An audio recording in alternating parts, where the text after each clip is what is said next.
I looked at an article just the other day that I had from the mid-'80s, and it was talking about the lively competition in Des Moines with ad agencies. And I think at one time we were known for having more, one-person ad agencies than almost any other market. Everything was downtown, and I had an office in the old Paramount building where now that old convention center lives that there's 20 years old and they're going to tear down. Figure that one out.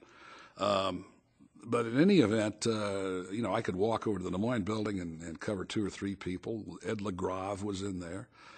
Dick Gertis was in there. I could walk half a block and go to see the West Day people. And the West Day people, that was the biggest agency in town. Len Howe at that time, when I came to Des Moines in the late 60s, really ran the place, and Kelly Rucker and Bob Buckley, and of course Walt Shotwell, who people know now is a columnist and retired from the Register, and Ed Whitaker, and just a host of others. Jim Bowermaster, who was a great guy. Anyway, they were the heavy hitters in town. And then there was others. There was Lessing Flynn was, of course, around, and Jim Boyd, James O'Malley Boyd, worked for them, as did Celia Wright. And at that time, the 2 Flynns were together, Pete and Connor, and, everything was downtown. So you could walk. You just did your thing. There were sophisticated agencies like Batten, Barton, Durston, and Osborne, which was BBDO. And then there was Dancer, Fitzgerald, Sample, which was DFS. But in Des Moines, we had G&G. That was Grismer and Gertis. Gertis, of course, was always a great talent. Kind of marched to a different drummer, as we used to say. I first became aware of Bill Foltz when I was working for Gene Kiefer. Gene Kiefer? That has come up. So oh, he was a madman. There's no other way to describe him. He and a guy named Jim Wiltz had worked in the advertising department of the Register, which is not a good background for an advertising man.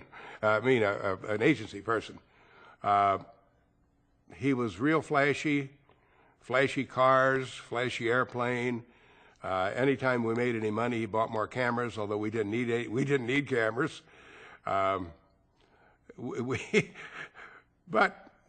he was quite the hot agency for a while there in about 1965, long in there. And then I don't know where he went, he just vanished. Kerry had an advertiser, he started up.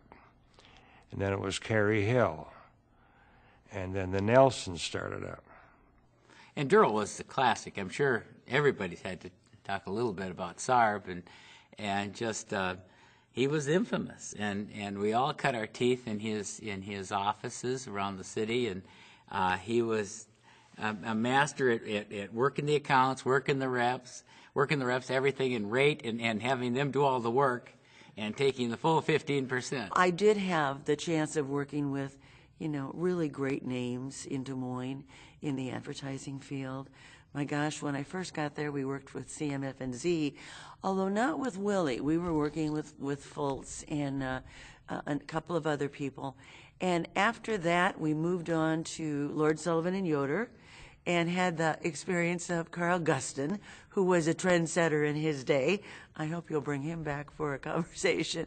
And then when that agency started to crumple, I think, for a variety of different reasons, and people spread out and went other places, then we worked briefly with Lessing Flynn, and of course when Kent Zimmerman and Jim Richardson and from Wesley Day,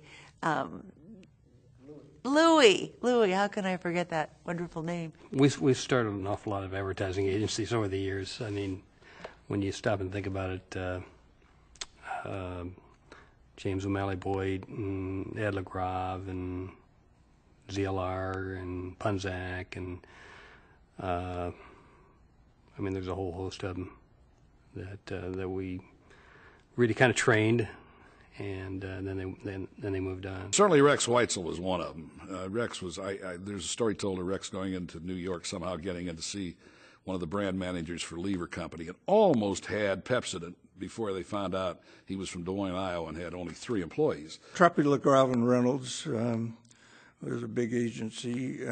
Larry Farrell was a big agency. In fact, Larry Farrell probably was responsible for more people going into the advertising business than anybody else.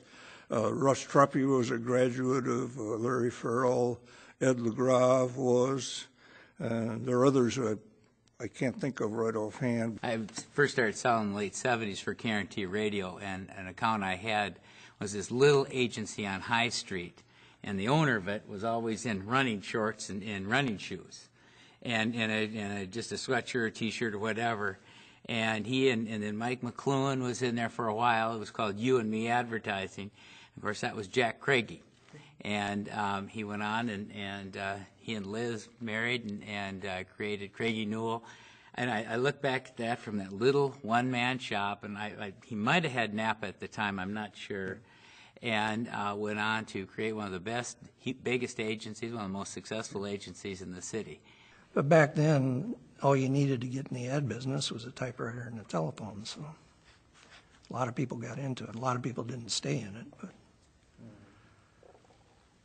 it was pretty easy. We had a lot of agencies in town.